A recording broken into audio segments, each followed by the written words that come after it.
Bem-vindo a mais um Tais Backstage. Eu sou o Thomas Tais, apresentando hoje o podcast, o nosso podcast. A gente fala de música, traz sempre umas pessoas incríveis aqui com histórias diferentes. E hoje eu tenho uma convidada especial. Ela é cantora, compositora, Luana Malê. Oh, yeah. Prazer enorme. Luana que já fez vários trabalhos com a gente. Nossa amiga. Verdade. Tá sempre colando aqui no estúdio.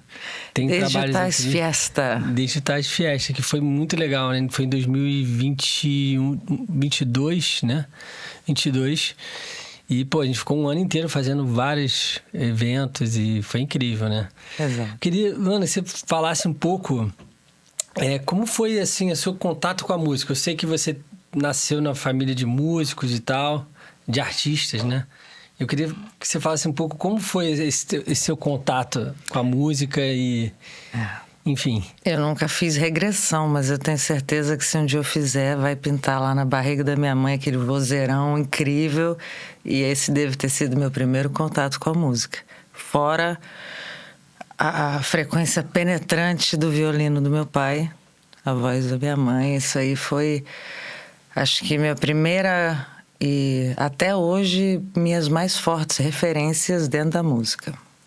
A sua mãe é cantora? Minha mãe, nossa senhora, ela hoje em dia, só insistindo muito, ela dá uma canja, assim, ela é um pouco mais reservada, mas nossa senhora, é uma voz que você não imagina. Ela pode estar no pior dia dela. Mamãe sobe no palco para dar uma canja, o pessoal lá da rua começa a ficar, nossa, o que está acontecendo ali? Vem uma... É uma doideira. Ah, então você herdou algumas coisas da sua mãe aí, né? Você e acha? Seu pai? Quer dizer, não ouvi sua mãe cantar, né? Mas não sabia, eu acho que o Yuval já tinha comentado comigo, eu acho. Ela deu umas canjas no beco das garrafas do povo chorar, que era uma loucura. E o seu pai é maestro? Conta um pouco do seu pai, assim. Meu pai, ele é multi também. Ele começou muito novinho, com 9 anos, eu acho, ele já começou a estudar o violino. E quando ele chegou na época de faculdade, ele já atuava bastante. Então, ele se atrapalhava com a questão de frequência e não deu para conciliar. Já estava em orquestra, ele parou a faculdade, ficou a vida inteira sem concluir a faculdade. Quando eu conheci o Arimatea e no convívio, assim, o Arimatea na faculdade, meu pai tomou um gás e voltou para a faculdade para estudar regência. Então, ele é violinista. Com isso, ele começou a compor não só músicas, trilhas, peças para orquestra, coisas assim mais complexas mesmo. E até um audiolivro do Pequeno Príncipe, aliás, que é muito lindo. Tem uma música maravilhosa que virou uma peça de teatro. Que você atuou também, né? Que eu atuei, exatamente. Isso aí foi de uma loucura, uma coragem que eu falei... Quer saber, qual é a oportunidade que eu vou ter de fazer um trabalho como atriz? Vou fazer o Pequeno Príncipe. E você já Príncipe. tinha trabalhado como atriz antes? Já tinha feito curso, algo assim? Não, foi uma primeira experiência mesmo. Acho que antes disso... Eu tinha feito uma, figuração dessas, assim, para uma grande emissora e não deu certo a cena. A diretora achou que tinha muita gente no palco, então as backing vocals foram cortadas, limadas da cena, então eu não cheguei a ir para a tela. E antes disso, eu acho que só na escola, sabe? Aquela coisa bem para brincar mesmo. Pô, caramba, aí você já faz um trabalho desse, assim... Nossa, a primeira vez que eu subi naquele palco que ele é inclinadinho assim, por conta da coisa acústica. E eu tinha um planeta do Pequeno Príncipe alto pra caramba, que eu tinha que subir um platôzinho de 60 centímetros e o meu vestido ultrapassava muito aquilo, eu não enxergava nada. Me deu um pânico, que eu olhei aquela plateia lotada. Eu falei, meu Deus, o que eu fiz da minha vida? Isso foi que ano? Pequeno Príncipe... O primeiro... Bom, o primeiríssimo, eu ainda estava na faculdade de moda. Eu não atuei nesse. E eu fiz o figurino, participei um pouco de adereço de cenário e tudo. Mas a segunda temporada aqui no Teatro Municipal do Rio foi em 2014. 14, já foi, por aí. Entendi. Você já era cantora e tal. Já tinha coisa do palco, mas Sim. é muito diferente. Imagino. Apesar de você ter toda uma orquestra assim com você, não necessariamente parece a mesma música, né? Porque é um texto e ele tem interpretação. Tudo diferente. Né? Interpretação é diferente. Eu ficava ali. Gestual. Eu olhava para o meu pai, eu via que às vezes eu corria um pouquinho com o texto e ele sacava isso e ele tinha que puxar o andamento para a orquestra. Então ficava uma coisa. Eu tinha que perceber o meu pai, perceber a música o tempo inteiro, porque tudo era juntinho. Caramba, incrível. E você, mais nova, assim, eu sei que você teve contato com baixo, você tocava baixo. Como foi isso, assim?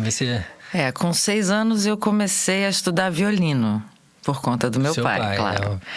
E aí fiquei um pouco cansada disso, um instrumento rígido, como é que eu posso falar assim? Rígido no sentido, ele te demanda uma disciplina, uma postura, uma coisa que uma criança tá inclusive, difícil. É engraçado você falar isso, que a gente entrevistou o maestro da orquestra Ouro Preto e ele é violinista também. Ele falou que é 20 anos de estudo para você poder realmente tirar o som do instrumento, né? Exatamente. As pessoas falam, mas são só, sei lá... Não, tem que gostar muito. O meu pai estudava 13 horas por dia, na época que ele estava construindo o violinista que ele é. Sim. E eu não fiquei tão encantada assim. Sim. Primeiro que eu tentei barganhar essa questão de posso, então, fazer sentada? Ele falou, não, sentada é só quando você estiver na orquestra. Quando você tiver que estudar, você vai estudar em pé, com a postura certa. Eu, gente, que chato. Aí pedi para parar. E ele sempre me apresentou outros instrumentos, porque ele não queria me perder da música. Eu era muito novinha, então assim, você não gostou desse? Então o que você acha desse? Aí eu sempre ia para casa da minha tia Zezé, tia do meu pai, e ela tinha um piano de armário, então eu ficava lá no piano, postura linda. E nesse eu conseguia, postura bonita, porque estava sentado, era mais relax. Mas não era a minha onda. Aí veio o violão. E eu estava, na época do violão, morando em Búzios, longe do meu pai. E aí não tinha muito aquela coisa o contato com ele me ajudava muito na descoberta dos instrumentos. Porque eu não tinha como ir sozinha. Minha mãe trabalhava fora, não tinha como me levar para aula, não tinha essa coisa de internet de hoje em dia. Então, eu pegava com meu pai tudo que eu precisava para o instrumento. E aí o violão não deu muito naquela época, até que o Tom Capone, grande amigo do meu pai, produtor, super mega blaster, virou e falou assim, vamos trocar. Minha filha quer estudar violino, você quer estudar o quê? Aí na época ele tinha uma coleção de...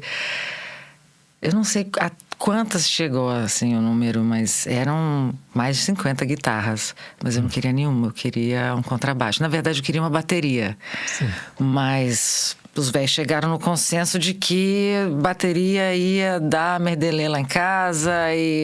Então, não, escolhe outra coisa. Eu fui pro contrabaixo, troquei meu violininho de estudo por um Yamaha. E, nossa, eu comi aquilo com farinha. A minha adolescência toda foi fissurada no contrabaixo. Primeiro, ouvindo muito progressivo, heavy metal. Aí fui amansando, fui indo pro rock and roll. Aí fui ficando bem minimalista com grunge. E, de repente, eu comecei a ouvir, resgatar o que lá atrás tinha de música brasileira. Sim. Com a minha mãe e com meu pai. E aí fui chegando num ponto que com 18 anos eu quebrei uma garrafa com a mão, caí e não dava para levar o contrabaixo adiante. Também não queria tocar de maneira medíocre o instrumento, então, enfim, já estava mudando o caminho, moda. Você já cantava antes assim, um pouquinho ou não? Eu sempre cantei sem a menor pretensão de ser cantora, porque eu tinha minha mãe em casa, que era referência. Super referência. Eu escutava dentro da minha cabeça, assim, quando eu ia cantar um negócio, era a voz da minha mãe que eu escutava. E aí, quando eu comecei a ouvir isso em gravadorzinho e tudo mais, nossa, eu falava, não dá pra eu cantar, não é a mesma coisa, o timbre não é esse, tá tudo errado, eu escuto errado aqui porque eu tô ouvindo minha mãe mais alto. Então, eu ia geralmente pra escada do prédio onde eu morava, porque eu tinha muita timidez, eu sou muito tímida. Sim. E aí eu ia para lá, me achava protegida, né? Não tinha ninguém da família, ninguém que pudesse passar ali, imagina, na sala ou no quarto. Sempre tinha alguém que passava, falava uma coisa comigo no meio da música, tá lá, alguém... Enfim, ia lá pra escada, aquele reverb gostoso. Mal sabia eu que todo mundo lá de casa escutava, porque era coladinho no apartamento. E meu pai sempre me mandava essa ideia assim, poxa, você tem que não só ficar no contrabaixo, você tem que escrever, você tem que desenhar, você tem que compor canções com não só sob a perspectiva do contrabaixista, tanto que quando eu pensei em fazer faculdade de música, estudar contrabaixo, acho que meu pai teve uma palpitação louca, porque ele pensou logo assim, pô, ela pulou do violino pro contrabaixo, que já é uma coisa difícil de digerir. Sim. E pro violinista, né? Não pra... Sim. Mas fazer a faculdade de contrabaixo, minha filha, o que você quer da sua vida? Você quer... Eu falei, eu quero entrar na orquestra e tocar lá. Tô eu aqui na ponta de cá, você tá na ponta de lá e você a gente consegue... entendeu? Sim. Eu tinha assim, quando era muito pequenininha, eu escutava as músicas do meu pai e eu me imaginava adulta tocando no violino as músicas do meu pai, até que eu vi que não ia dar. Aí eu já imaginava outras cenas e sempre envolvia os meus pais de alguma forma. E aí ele falou, não, o que a gente tem hoje aqui no Rio de Janeiro, aqui até, poxa, em termos de faculdade, não vai abrir os seus horizontes. Você tem uma cabeça muito criativa, você precisa abrir isso daí. Então, se você entrar na faculdade de contrabaixo, seja qual você escolher, você vai entrar numa caixinha daquilo ali. Sim. E você não precisa... Olha o seu pai, na época, ele não tinha voltado para a faculdade. Olha o seu pai, eu não tenho meu diploma da faculdade, eu larguei aquilo e não me fez falta na minha construção. Enfim, lá fui eu procurar o que eu queria fazer. Quando eu apareci com filosofia, meu pai quase me deu uma surra. Nunca tinha levantado a mão para mim. Ele falou, minha filha, mas aí também já foi demais, né? O que você acha? Aí a gente tinha feito cursos de desenho e aerografia juntos. Aí ele falou, o que você acha de moda? Aí me apresentou o curso de moda, me apresentou um monte de coisas assim que eu falei, caramba... Ele sabe mesmo do negócio, eu vou fazer a tal da moda. Foi aí, durante o meu período de faculdade, que eu machuquei minha mão, parei de tocar contrabaixo. E aí eu me desfiz de um monte de instrumentos que eu tinha já. Fiquei só com um violãozinho de nylon, porque dava para eu montar uns acordezinhos. E aí, naquela de montar os acordezinhos, você continua a compor e começa a cantar, porque é uma coisa vai mesmo puxando a outra, né? E aí, meu pai me encomendou um monte de músicas e eu falava para ele assim, pai, eu não me vejo cantando isso daí. É um exercício muito legal, mas eu não me vejo defendendo essas canções. Eu posso te dar. Você leva para quem quiser cantar. Eu lembro que ainda quando eu tocava baixo, estava na casa do meu pai, ele estava compondo uma canção com uma cantora e eu me intrometi naquilo de uma certa maneira que acabou entrando uma parceria. Eu era muito novinha, eu usei um pseudônimo. Eu gravei o baixo da faixa também com pseudônimo. Eu tinha super vergonha de repente, entrar num personagem que eu sabia que não era eu, mas eu ainda não tinha encontrado. Então eu ficava nessa, eu me escondia. E depois que não tinha mais a pressão de ser um músico, ser um cara dentro de uma orquestra ou de uma banda ou de qualquer coisa, eu comecei a relaxar mais com o canto.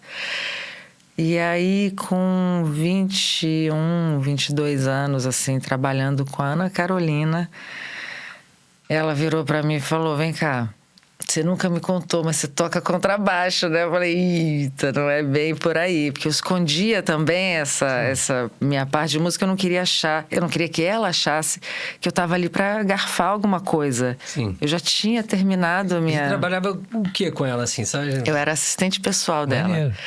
E aí eu aproveitava para vivenciar aquele ambiente de música. Sim. Que era também maravilhoso, com os saraus, com as gravações. Imagina, eu sou um ratinho de estúdio, eu sou um ratinho de backstage. Sim. Desde pequenininha, o meu maior barato... Ok, eu quero assistir o espetáculo, absorver tudo daquilo. A minha onda é ficar ali na coxia, é ver tudo que acontece atrás desse véu do encantamento que rola, porque dá um perrengue de cabo, dá um perrengue de uma peça de bateria que de repente não estava muito bem presinha assim, e as pessoas não percebem porque existe uma cumplicidade ali e um encobre o outro. Sim. Geralmente de maneira muito natural, assim, o público Sim. não tá ligado nisso. Quando você tá no backstage, você tá dentro disso tudo. Eu adorava aquilo. E não achava mesmo que eu ia voltar pra música, porque não tinha mais o contrabaixo. E aí ela falou comigo, puxou a história toda, eu falei: não te preocupa, porque eu não quero. Ela: como assim não te preocupa? Você tem que voltar pra música. Me mostra alguma coisa que você tenha feito. Aí eu tenho essa música aqui que eu tô fazendo com meu pai e não tenho a letra do refrão ainda, não consigo. Eu acho que eu já falei tudo que eu tinha para falar. Ela: me mostra. Aí pegou o computador: deixa eu gravar. Aí gravou. Falou: posso botar a letra nesse refrão? Eu falei: pô, calma aí, lógico, né? Eu não me imaginava cantando isso em lugar nenhum. Pensei: claro, bota aí. Eu tenho uma super música agora com meu pai e Ana. Aí... Essa é a Longe? É a Longe. E aí ela começou a puxar e me incentivar a voltar pra música. Então esse foi o start ali. É. Caramba. Foi, sei lá, assim, uma redescoberta do que pode ser outro Sim. caminho para Luana, para aquilo que Sim. eu tinha na minha cabeça tão certo. Não é bem por aí. Aí é outra coisa, você cantora, olhar para o público, nossa, que pavor. Que aí você... E você, eu vi aqui, o lançamento foi lançado no programa Faro MPB, na rádio MPB FM 2013, né? Só que em 2012 você chegou a participar do The Voice também, a primeira edição do The Voice. Exatamente. Maneiro. Nesse espaço de tempo, assim, eu com os meus 20 e pouquinhos anos, a Ana começou a me incentivar muito a cantar. E a mostrar as minhas músicas e a desenvolver isso que meu pai sempre falou e eu não levava tanta fé. Quando vem uma pessoa de fora, você fala: tá. E também eu estava sempre ali. No meio do sarau, ela chegava: agora, vamos ouvir uma coisa aqui, Tadá, vem cá. Eu morria de medo, cara. Tinha Jorge Versilo, tinha Dudu Falcão, tinha tanta gente...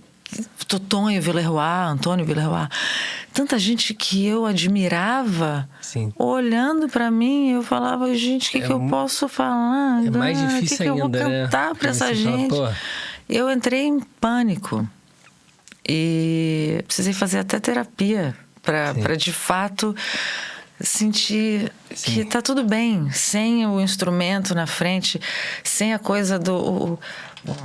Eu... Sim. Baixista, não me sentia tão, como eu posso falar, tão observada pelo foco, né? público. Eu acho que as pessoas sentiam muito mais o meu instrumento, especialmente aqui nos ossinhos da frente. Você sente o contrabaixo. Como fosse um escudo, né? Não tá ali. Geralmente as pessoas param e ficam assim no vocalista, no cantor. O foco é no... Aquilo me apavorou por muito tempo. Até que foi ficando mais tranquilo, eu conseguia encontrar um conforto cantando de olhos fechados. E aí, depois de um tempo, eu comecei a abrir os olhos. E hoje em dia, eu já me sinto confortável com tudo isso. Pelo menos você passa para o público uma presença. Eu consigo hoje buscar o meu equivalente em cada um que eu vejo na plateia. Às vezes eu não consigo ver a plateia, dependendo da iluminação, não dá para ver. Mas mesmo assim eu busco aquela pessoa que tá, aquela silhueta que se move um pouquinho, ou até aquela que está muito parada. Eu consigo me relacionar com essa gente toda. Legal. E o The Voice foi certamente um dos meus grandes faculdades dentro da música. Sim. Estudei moda, mas eu participei de um programa de televisão onde... também tem todos os olhos, além das câmeras, gravado. Mas também tem público, né? Eu lembro do primeiro dia que eu cheguei lá para fazer a audição. E imagina, era um frio do estúdio, né? Eu tava com a minha jaquetinha assim. Aí pensei, não vou entrar com essa jaquetinha jeans. Eu tinha um macacão que a minha mãe tinha ido procurar comigo no shopping para vestir toda linda. E bateu aquela de olhar a plateia assim, você passa por trás da arquibancada.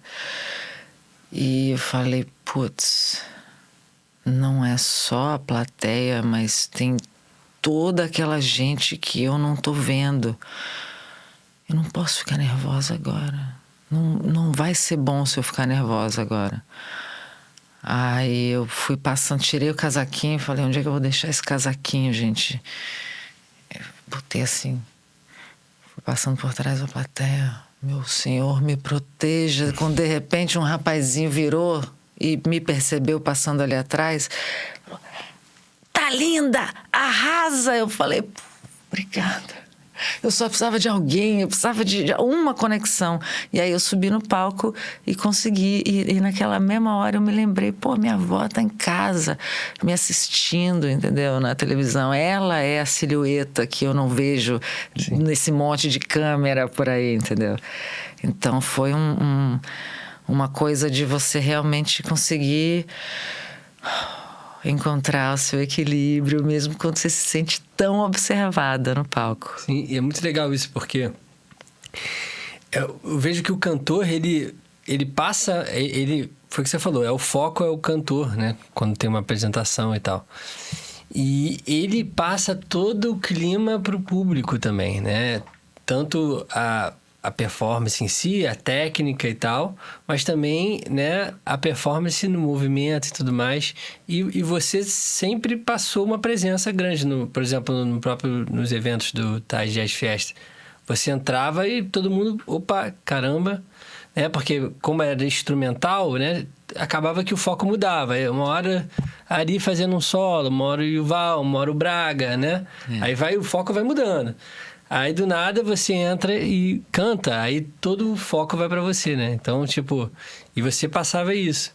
E legal que tem muitos cantores que assistem a gente também. E eu sinto também que isso é uma das barreiras maiores do cantor. É esse foco, né?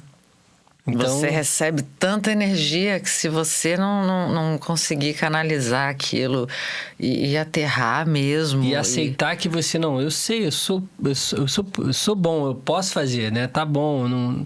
Porque também tem um auto-julgamento também seu próprio, né? De falar, será que tá afinado o suficiente? Será que eu desafinei aqui? Será que o pessoal gostou da escolha da música, do repertório, né? Nossa, eu no início eu sofria com cada notinha fora, porque é aquela coisa, o cantar, quando ele vem de uma maneira muito intuitiva, eu não... Até o The Voice, eu acho que eu nunca tinha feito nenhuma aula de canto. Eu já tinha feito aula de bateria, eu tinha feito aula de baixo, tinha feito aula de música em casa com meu pai. Mas parar para entender esse instrumento aqui, da mesma maneira que a gente tem que entender esse instrumento aqui, que a gente tem que entender esse instrumento aqui, nem é tão praticado assim. Sim. Hoje em dia você encontra muitos cantores que ainda cantam intuitivamente. Caramba. E aí, quando é intuitivo, legal, maneiro, visceral, lindo, mas você só consegue acertar aquelas miras todas, né?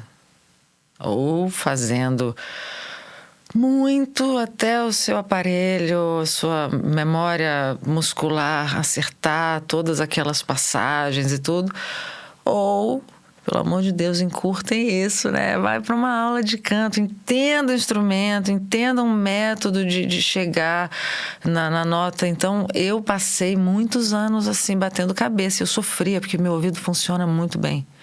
E aí eu fazia uma coisa que não condizia com a minha vontade. Era como se meu dedo tivesse errado aqui na escala. E, cara, eu sofria com isso. A minha mãe falava, minha filha, eu vejo você... Cada nota que... Eu nem percebo que você errou a nota, mas eu percebo pela sua feição que você está sofrendo com aquela nota. Eu falo, mãe, eu não consigo, porque eu não entendo. Em casa é uma coisa e sobe no palco é outra. O microfone, a monitoração, né? Tudo. Eu ia te perguntar isso agora. Sua mãe, ela tinha também um papel... Você não fazia aula ainda, né? Ou depois você fez, você pode até falar um pouco isso, mas a sua mãe também tinha um trabalho de coach com você? Acabava, dava alguns conselhos ou não? Era ao contrário, né? Tipo, deixava você ir no seu caminho, assim. Eu acho que meus pais têm, assim, claro que a crítica quase que sem filtro. Sim. E isso para mim é de uma grande valia, porque tem muita gente que, poxa, termina um show, nem gostou tanto assim, mas ela pensa, fica sem graça, que ela vai te falar, foi lindo, foi ótimo. Então, sempre foi maravilhoso. Eu falo e brinco com os meus pais, assim, que a minha mãe, ela já tem um pouco mais doce nessa hora, mas meu pai, ele tem sempre 3 críticas brabas antes de falar qualquer coisa sobre o show. Eu falo, uau! É doido.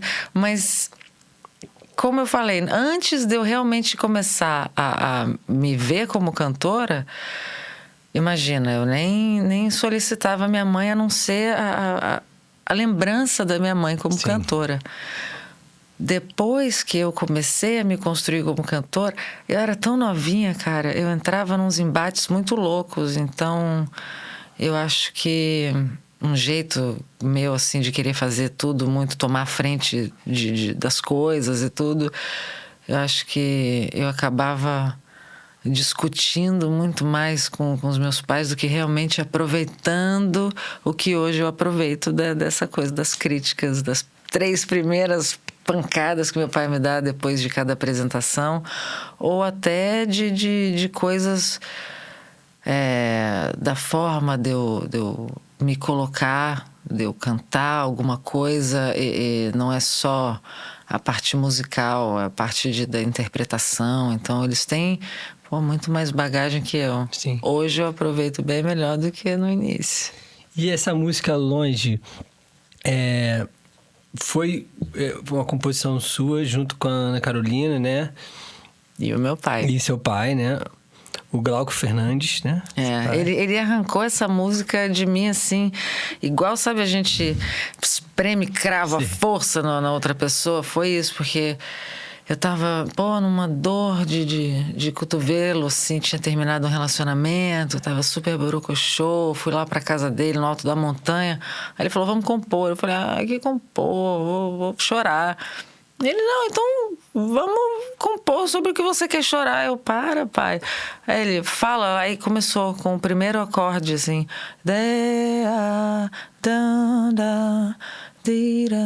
Aí eu... O que você quer que eu fale, pai? Eu posso falar de amor? Quer que eu fale de amor? Ele, pode falar de amor, fala de amor. Eu, tem tanta música de amor, fala de amor. Então tá, posso viver de amor, posso matar de amor. E começou essa onda, assim. Ele, o que mais? Aí eu vou te matar, pai. E comecei, numa espécie de entrevista, a escrever a letra de longe. Caramba. E a melodia foi surgindo junto com a letra, até que chegou o refrão. Eu falei, não tem mais nada. Sim. Aí ele, como não tem mais nada, eu comecei a fazer... Aí ele, tá bom, daqui a pouco vai pintar a palavra. E aí foi que, algum tempo depois, eu mostrei pra Ana e ela falou, agora.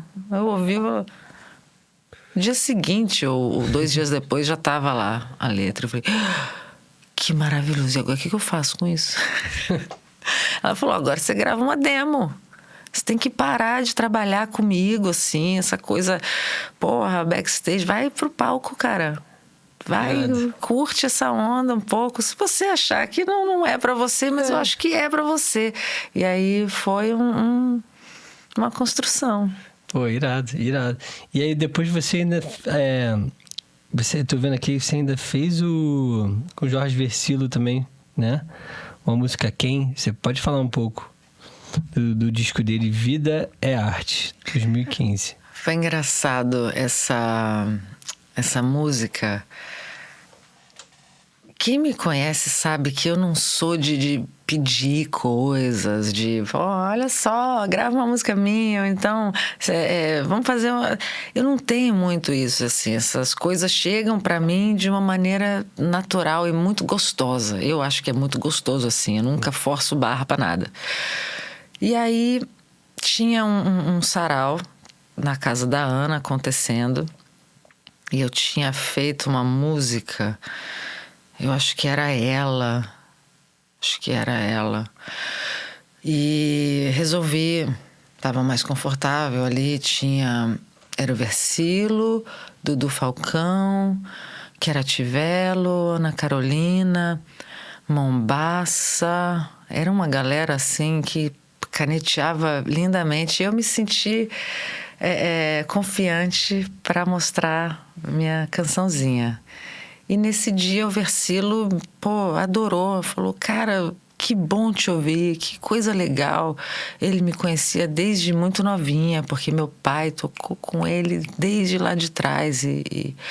Enfim, sempre me incentivando. Depois daquele sarau, eu comecei a fazer a Quem sozinha em casa, e eu comecei a achar que a onda ali estava muito Versilo. Olha bem, uma pessoa que nunca vira, faz um feat comigo. Falei, cara, quer saber? Mais uma vez, estou me sentindo confiante. Falei, Versilo, estou fazendo uma música, eu acho que é a sua cara. Você quer terminar? Quer fazer junto comigo? Como é que você faz isso? Aí ele falou, me manda. Aí começou, acho que era e-mail, na época não existia WhatsApp. Ou se existia WhatsApp, eu não tinha, porque eu demorei séculos para entrar no WhatsApp. E também no Instagram e tudo. E aí começou um bate-bola, primeiro por e-mail, depois telefone, até que a gente conseguiu sentar junto e tocar mais um pouquinho. E aí tinha só umas palavrinhas faltando no final. Eu tinha, imagina, às vezes a língua, o idioma, para mim, se eu estou pensando muito em algum outro idioma, fica uma coisa engraçadinha, né? Então eu cantava um negócio que até o Versilo chegar para mim e falar, não, Luana, não faz assim, cara, assim não tá, não é assim. E é verdade, meu próprio idioma. Enfim, a gente terminou a música e ele veio com a ótima notícia de que ele ia botar no disco dele. Eu falei, gente, primeira que vai lá. Beleza, daqui a um pouco vem outra super notícia. Quer gravar? Eu falei, meu Deus, é isso. Começou Foi a mesmo. primeira vez quer dizer... Foi a primeira música que tocou massivamente no rádio. Sim.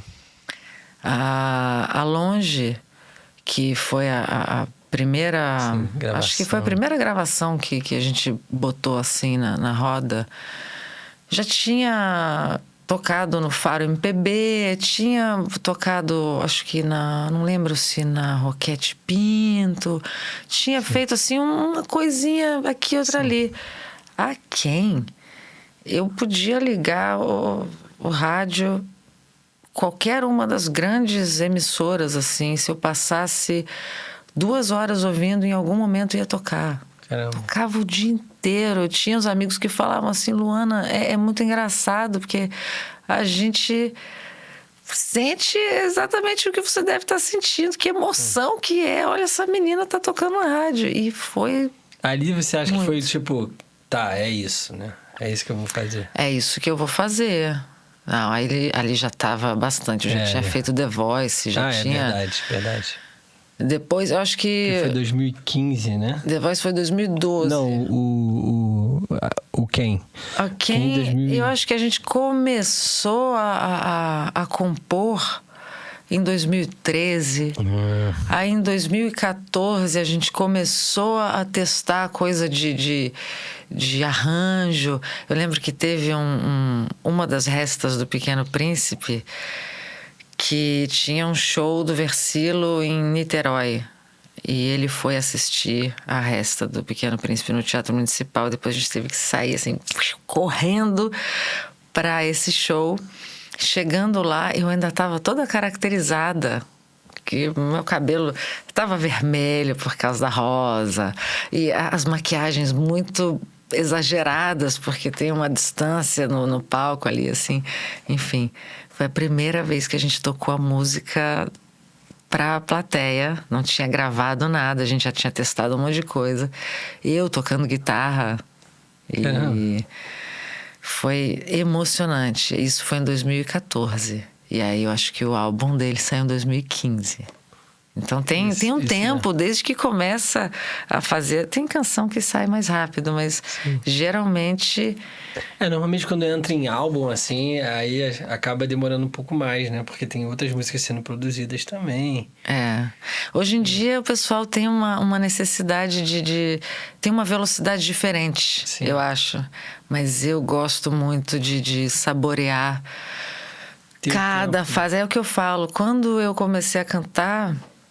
por necessidade de fazer música de alguma forma, eu ainda não me via cantora, então sem chance de eu gravar um disco, lançar um negócio, subindo. Não, ninguém vai me ver como cantora. Pode me ouvir assim, por tabela, quando eu for para a escada do prédio, alguma coisa. Mas até o troço, eu sentir que o troço está pronto, eu mastigo.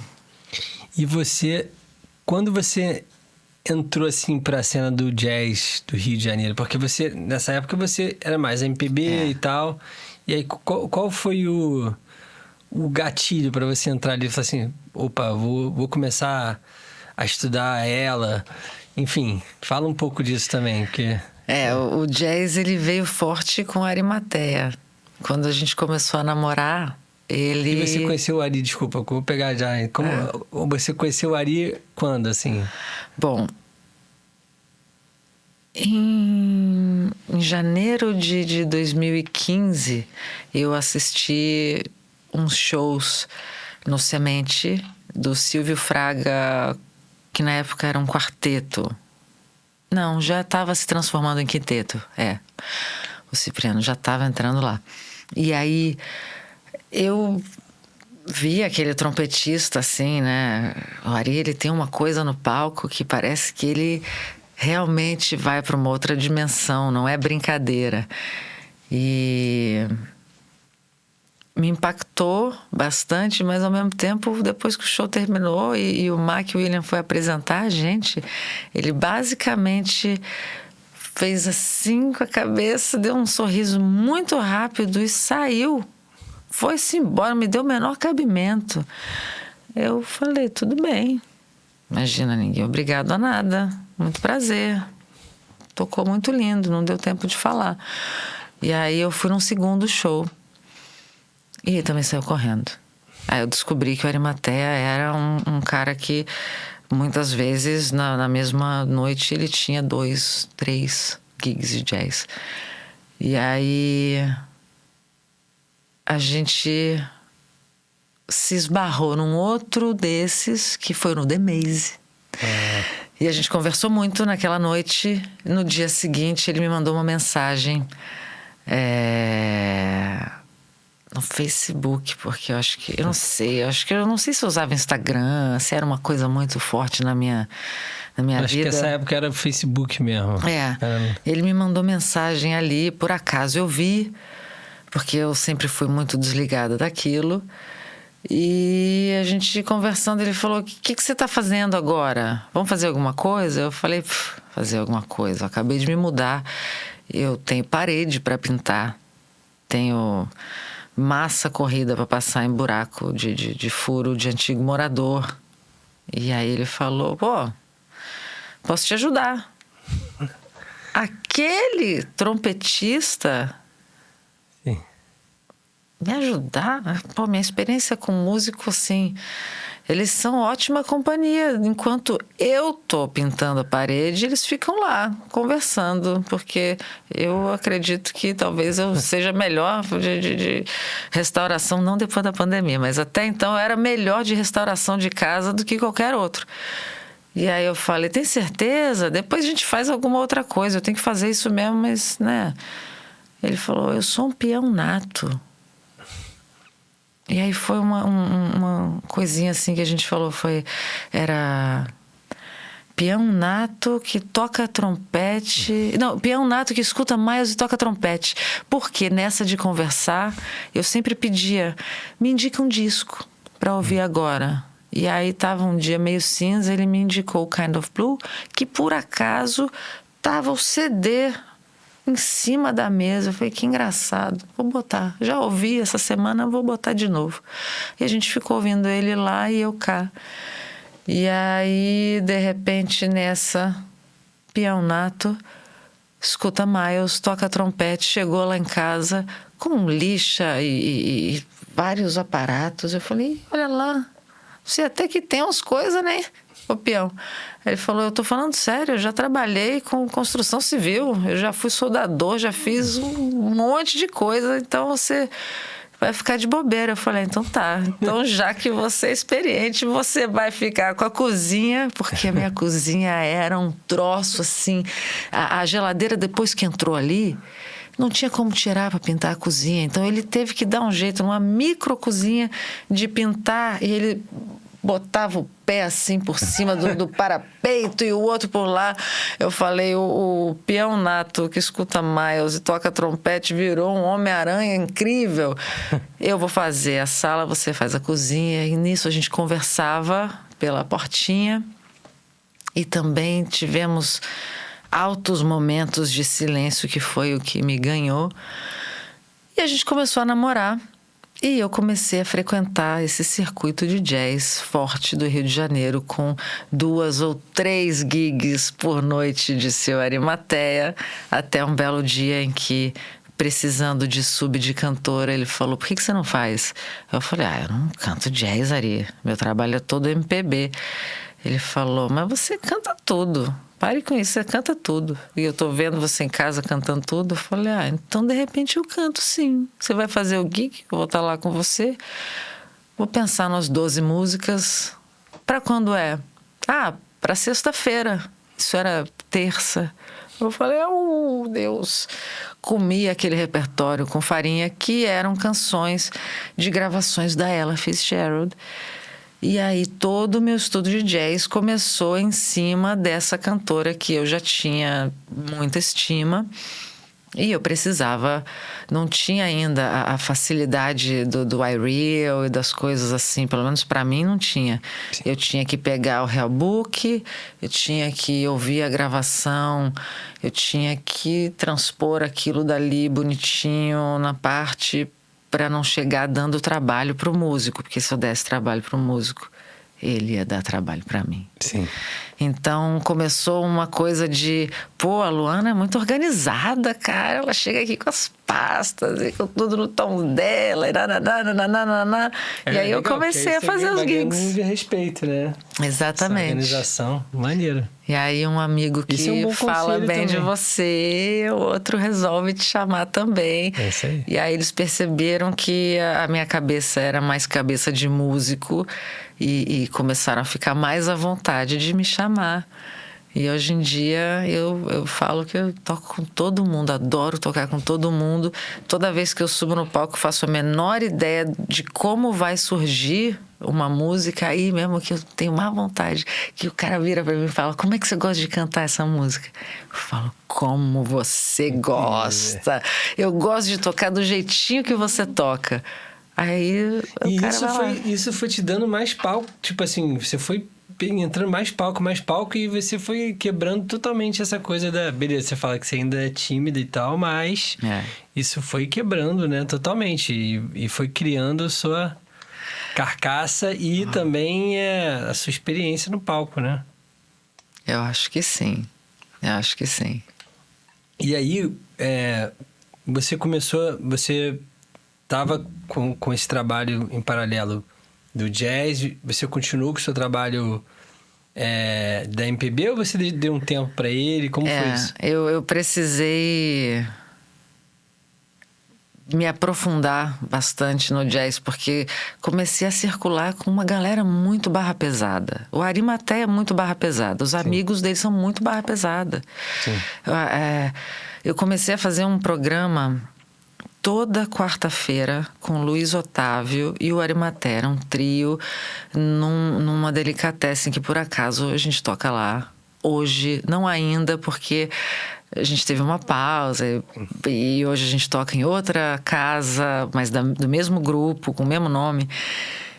E aquilo virou uma escola muito forte. E eu comecei a perceber que a demanda para cantora de jazz era muito maior do que a demanda para cantautora de MPB.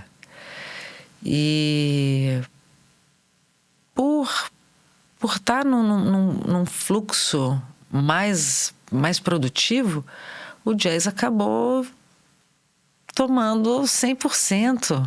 Sim. Da minha onda mesmo. Até que lá para 2017 eu entrei no estúdio com Adriano Souza, Jefferson Lescovitch, Mac William Caetano, José Arimatea, e a gente gravou três canções minhas que eu não fazia tanto tempo, que eu não tocava em lugar nenhum, porque imagina que quando você começa a botar um trabalho autoral, quem é que vai pro seu show? Sua família, seus amigos. E se você é uma pessoa como eu, tímida, e na escola era a última da cadeira, você não era super popular, o seu círculo de amigos é aquele círculo indestrutível, mas bem fechadinho, pequenininho. Então, os meus shows davam mais prejuízo do que, de fato, me faziam sentir que, nossa, eu tô num super caminho. E aí, quando o Ari começou a me incentivar, pô, caiu o seu trabalho, é tão lindo, papapá. Você tinha um quarteto de cordas com você, o que aconteceu? Que você não faz mais show, lá. Vamos gravar?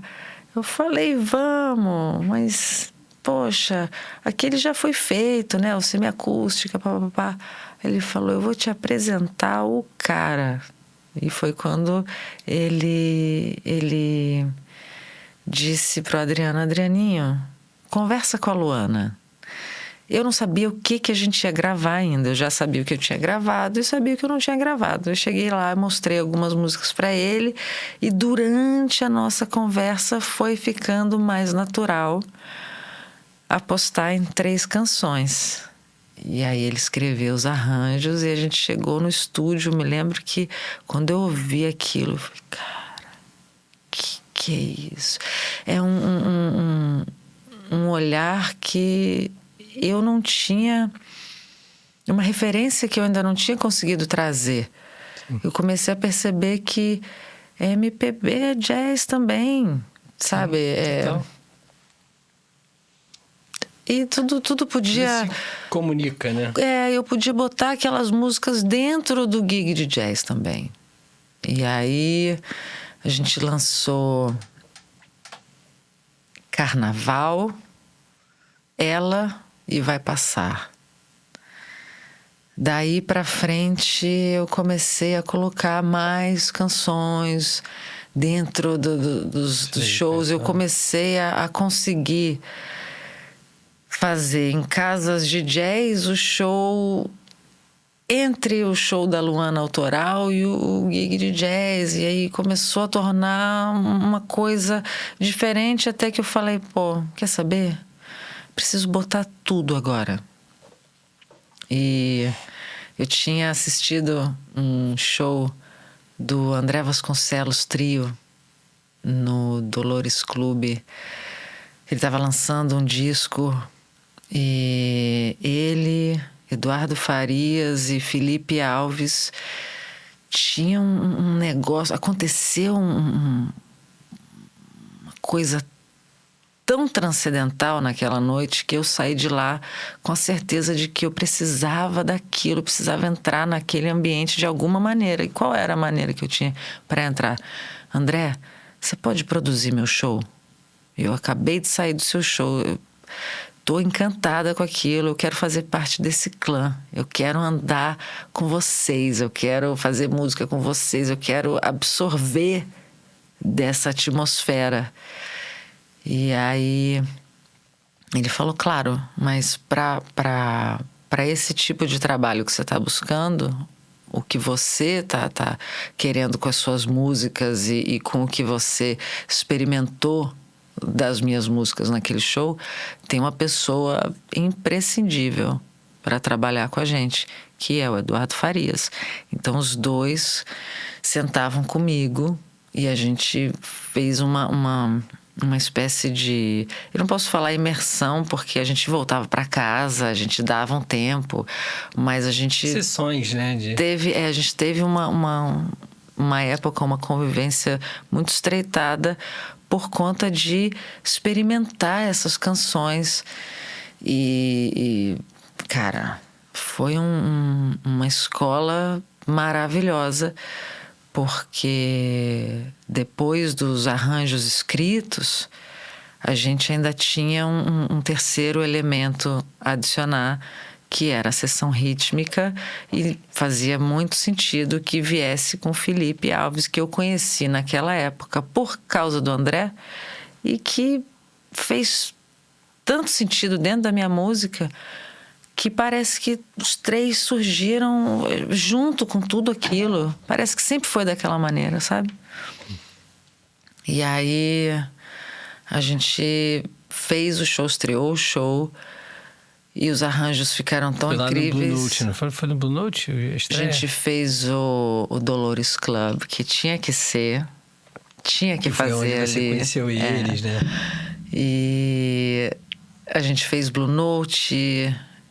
E nesse laboratório do show surgiu o primeiro EP, já com os arranjos dos meninos, que é o Prakrit. E a gente lançou... ano passado, né? Lá em Vitória, no Festival de Jazz de Vitória.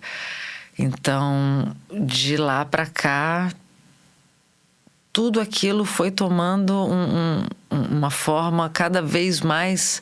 É o que eu falo, a gente tem que fazer mais, tem que experimentar mais. Para mim é muito difícil. Fez a música, escreveu o arranjo, gravou, lançou... Não, eu tenho que degustar aquele negócio. E agora a gente acabou de finalizar mais um EP. Que vai sair... Depende da data que esse podcast for lá. Pode ser Pode ser, já está nas plataformas digitais. Procurem saber. Luana Malê, Retrato Paisagem. E são 4 músicas, né? 4 músicas. São 3 autorais e uma versão de Lamento Sertanejo do Gilberto Gil, Dominguinhos. Caramba, legal. Que esse arranjo surgiu à distância. Os meninos estavam em Angola, se eu não me engano.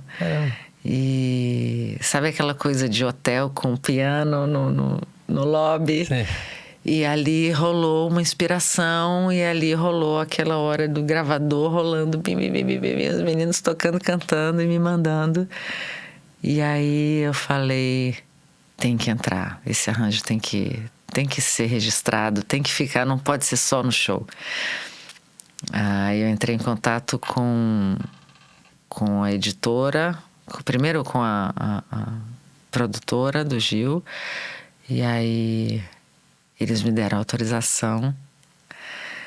Eu falei, agora vai, agora foi. Maravilha, cara. Entrou Lamento Sertanejo. E é tão legal, né, quando consegue, né, você quer fazer uma releitura e você consegue liberação, né, e isso é uma satisfação, né?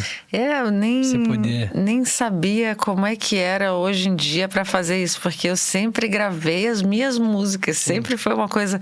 Até quando eu lancei um primeiro EP e não tinha ainda essa onda digital tão forte, eu fiz os disquinhos e nunca foi distribuído de verdade, assim, as faixas que não eram minhas. Eu pensava, eu vou ter que entrar em contato com Roberto Carlos. Tinha uma música do Roberto Carlos que eu toquei batera e tudo. Aliás, nesse EP, o primeiro EP, o Semiacústica, quem tem o físico tem coisas tipo Luana tocando percussão, bateria, guitarra, e era isso, era só eu e o quarteto de cordas. Então, de lá para cá eu fui entendendo melhor como é que funciona, e nessa altura do campeonato eu já não tenho mais medo de pedir autorização. Tá tudo bem de eu gravar a música, o máximo que pode acontecer é ou cobrar um valor.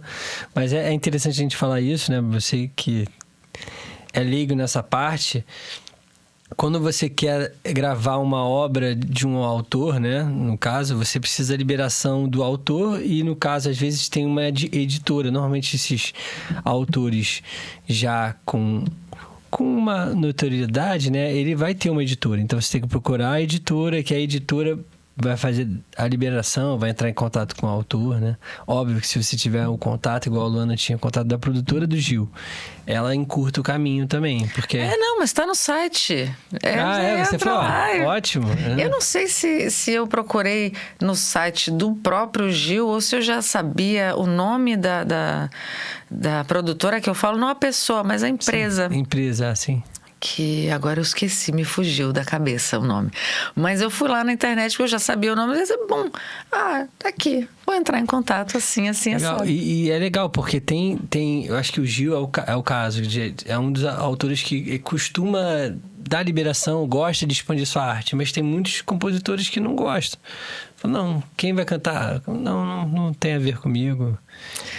Besteira. Eu acho que tem uma diferença grande entre adaptação da obra, né, a versão da obra, ou uma gravação original que não vai mudar a estrutura da música, não vai mudar a letra, não vai mudar o sentido. Eu não estou zoando ninguém. Sim. Então, até mesmo se eu acho que o trabalho daquele artista não representa o meu trabalho, mas, cara, ele quer gravar a sua música. Olha que coisa linda. Sim. Eu acho maravilhoso. Eu acho que se um dia alguém entrar em contato comigo falando assim, Luana, quero gravar a sua música, eu vou falar, gente, vai ser tão especial quanto o dia que o Versilo virou e falou assim, vou botar no disco. Quer gravar comigo? Sabe? É uma realização. Assim, precisa da liberação e normalmente o autor, ele é dono do direito moral da obra, né? Então, assim, a editora, ela administra tal, ela vai fazer a autorização, a cobrança, ou vai garantir que vai fazer o recolhimento da obra, mas o autor, normalmente, ele tem o direito moral de falar sim ou não para a obra, se for gravada ou não, né? Enfim, é engraçado porque eu conheço autores também que falam assim, cara, eu quero que quanto mais gente gravar minha música, melhor, porque eu me sinto honrado, né? E tipo... Se você fez aquela música por amor, sim, com seu coração ali, se você se colocou naquela obra de verdade, você quer espalhar ela para o mundo. Sim. A menos que você tenha feito uma coisa da qual você não acredita, da qual você não defende mesmo, assim. Aí você começa a ter, sei lá, certos ciúmes ou coisas assim, porque não, eu fiz aquilo ali para tirar uma onda, ou para então aquilo é só meu. Não, cara. Sim. Eu fiz aquilo ali porque eu quero, de alguma forma, chegar nas pessoas com aquilo ali. Então, se um outro artista fala, eu vou pegar sua mensagem, vou botar, acho maravilhoso, honra, né? E Luana, você falou do próximo lançamento, né, do EP. Tem algum show? Como tá a sua agenda? Que você pode falar pra galera? Tem alguns shows que a gente tá organizando. A minha agenda costuma ficar toda disponível no meu site oficial, que é luanamale.com. Eu confesso que eu sou daquelas assim que de cabeça eu não sei nada. Eu sei algumas coisas assim que são engraçadas. Eu sei o CPF de todo mundo da minha família. Minha mãe, do meu pai, do meu marido, do meu enteado, da minha irmã. Se eu trabalhei com você mais de 3 sessões, eu vou saber também se o CNPJ. Tem umas coisas assim, placa do carro. Sim. Mas as datas de show é o que eu falo pra galera, ó. Tem um destaque do Story e tem o site oficial. Tem um monte de coisas que a gente faz assim.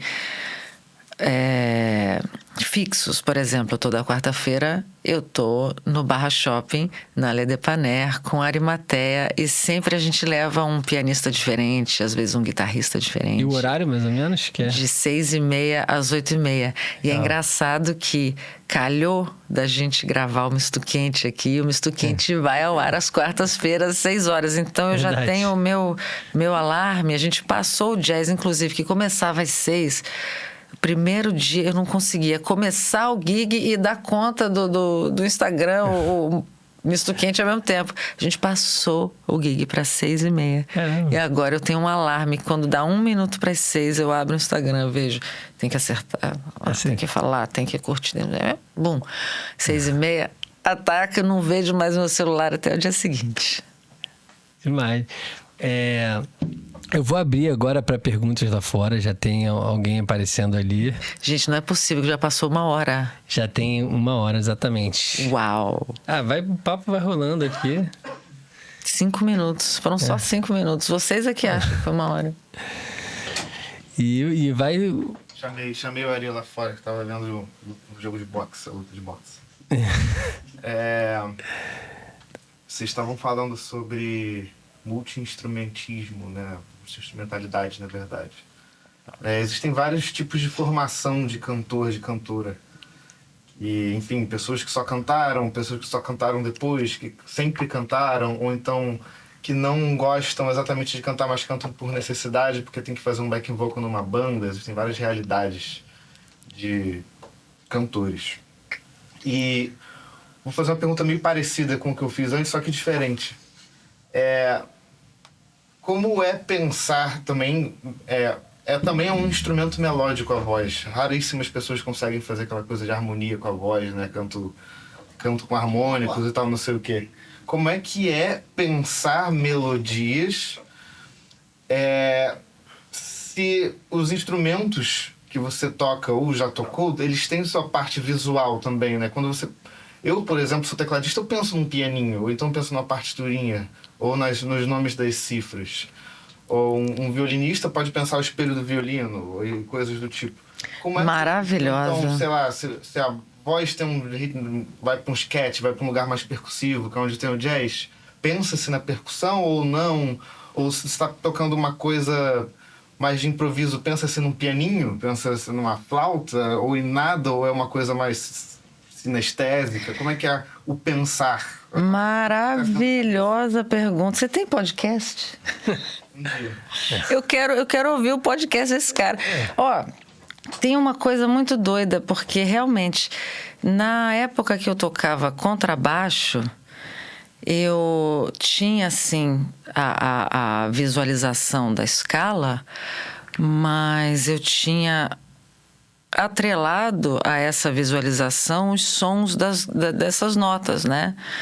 Então, quando eu queria fazer uma coisa, eu sabia que aquele som estava naquele lugar e ali eu buscava. Hoje, com a voz e você realmente, o que você vai visualizar? Eu ainda escuto as notas que eu estou buscando, mas não tenho uma ligação nem visual da escala e nem não é tão físico quanto eu gostaria que fosse o instrumento vocal. Então, sim, eu acabo transferindo não só aquele som que eu imagino dentro daquela imagética da escala, eu imagino o som dentro do timbre. E sim, às vezes vem o trompete, às vezes tem uma frase que eu gosto muito de tirar solo. Ella Fitzgerald tem vários solos que eu nem consegui ainda aprender todos. Os que eu me propus a estudar, não consegui aprender todos. E outros músicos que de vez em quando fazem a construção melódica daquilo piano. No piano não dá para eu tirar um solo de piano com a voz, mas dá para tirar sim a construção melódica daquilo ali que o cara fez. O George Benson faz muito isso muito bem, né? Exatamente. O solo. Exatamente. E aí tem vezes que escuto realmente um pianista. Estou ouvindo muito o Sullivan Fortner agora. E aí, poxa, várias frases vêm na minha cabeça. E quando eu vou ver, sai da minha boca com um timbre mais macio e orgânico do que, de repente, quando eu tô com uma frase do Arimatea, que realmente é um dos improvisadores que eu mais degusto hoje em dia, porque toco muito com ele, porque convivo com ele. E, às vezes eu escuto, sim, uma frase que dentro daquela harmonia se encaixa de uma maneira interessante, mesmo que os acordes sejam outros. Então eu vou lá e boto, e quando eu vou ver, o som sai mais metálico, porque ele está vindo na minha cabeça, não com a imagem da escala do instrumento, mas com a referência sonora. Interessante. Exatamente. Isso. Pô, que maravilha. Maneira essa pergunta. E tem outra pergunta aí? Tem outra pessoa querendo fazer pergunta? Tá vindo aí, tá vindo alguém especial. É só o seguinte. Você ainda tem pergunta para ela ainda? Vocês combinam Doutor Ari falando. Dá um panorama, que é o seguinte. Ela tem uma forma de composição, né? Uma prática de composição, um estilo e tal. E, obviamente, a gente vê que existem várias influências, né? Na música dela, as cores e tal, timbres. Mas a minha pergunta é sobre a relação, o estilo de composição do estilo de composição que ela usa, com o tipo de música que ela também pratica, a partir de um certo ponto da carreira, ela começa a praticar o jazz, né? E o canto do jazz, a expressão do jazz. E eu queria que ela falasse, se você puder falar, sobre essa relação, né? Já que a gente está falando de cores e intenções. Ótimo. Como é que é isso? Como que se dá isso hoje? A Luana Moalé de hoje. Ótimo. De hoje. Ótimo. Adorei. Essa é a minha pergunta. Se faça essa relação, deixa claro. Gostei. Dá para analisar, assim, a minha descoberta, não só como artista, mas a descoberta como ouvinte durante a cronologia das minhas composições, sim. Porque houve um tempo em que eu estava descobrindo a bossa nova e comecei a tirar músicas e aqueles acordes mais assim característicos, o maior com sexta, aquela, sabe, tem músicas que eu comecei a testar esses acordes e claro que elas ficaram com um tom mais de bossa nova durante um tempo por conta disso, mas que depois a composição, ela, como eu falei, eu tenho que degustar.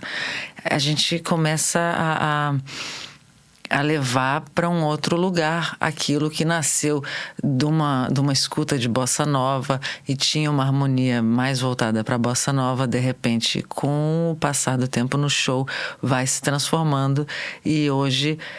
Olha Ali é uma música que eu estava ouvindo muita bossa nova, tá? Nesse EP novo e se transformou completamente.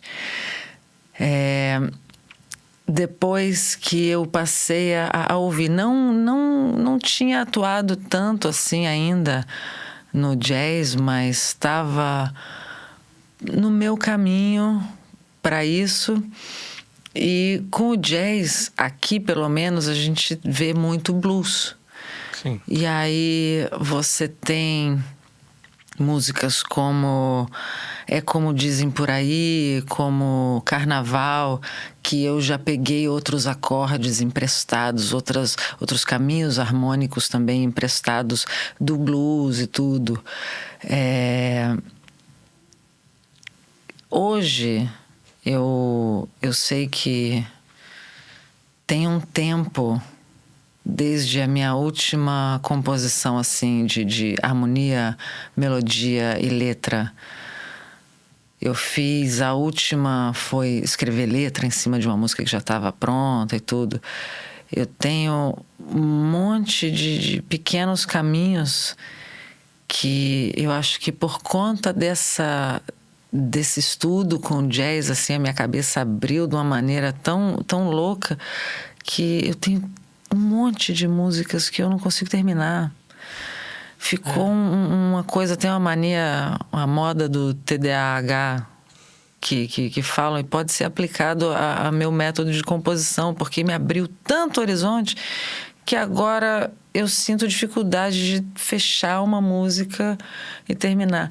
Vou pensar sobre isso, vou pensar qual é o estilo de música que eu estou ouvindo agora e o que ele representa dentro da minha composição nesse momento. Mas para trás é só olhar.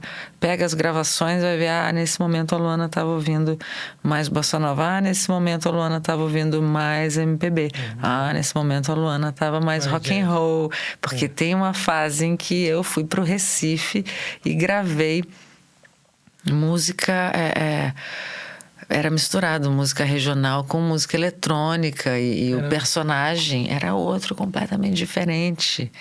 Era muito mais a ver com a Luana rock and roll da minha adolescência. Então, quando você vai ouvir as composições, tudo é mais rock and roll, mesmo que as bases eletrônicas sejam uma coisa mais voltadas assim para um trance, mais voltada para uma coisa... Por mais que você tenha violões, assim, Ritmo muito nordestino com a galera de Recife, que a gente fez um trabalho com o Cleiton Barros do Cordel do Fogo Encantado, o Felipe Falcão, da família Falcão, que é muito forte culturalmente falando no Pernambuco. O Djalma Rodrigues, que é um guitarrista também super aclamado no rock and roll, no metal. E a gente foi trazendo todas essas influências, e a minha, na época, era o rock and roll da menina adolescente contrabaixista, e você vê isso lá. Então, sim, eu acho que cada momento e cada música é um retrato, sim, do que eu tô ouvindo, seja na harmônica, seja na interpretação da melodia, alguma coisa dos estudos acaba pintando ali. Maravilha. Luana, foi um prazer te receber. Eu vou fazer a última pergunta que eu não fiz para Ari, porque acabei esquecendo de perguntar, mas eu vou perguntar para você. É a nossa pergunta de ouro aqui. O que é música para você? Uau. A música, para mim, é talvez o meu líquido amniótico eterno, assim. É o universo inteiro e a maneira de me conectar mais facilmente, assim, mais instantaneamente, mais profundamente com todo mundo à volta, seja no palco ou na plateia. A música é aquilo, é o veículo que está entre cada partícula subatômica. É o meu campo, como é que chama? Campo energético também? É o campo, não. É o quântico. Campo quântico, exatamente. Eu gostei. Eu gosto que sempre tem o músico sempre vem com uma coisa criativa e diferente. Eu já ouvi de tudo aqui, mas eu adorei o seu também. Luana, prazer imenso te receber aqui. E assim como eu falei com a Ari, tô te esperando também pra gente fazer também um Taz Apresenta com você, com o seu trabalho. Tá convidado oficialmente aqui. E para você, muito obrigado. Siga a gente nos nossos canais, Taz Backstage, Taz Records, Taz Backstage, sempre com podcast, com conteúdo informativo sobre música. E o Taz Records com os nossos programas, Taz Sessions, Rimas Gruvadas, Taz Apresenta e agora o Taz Instrumental que tá bombando. Valeu, galera. Beijo a todos.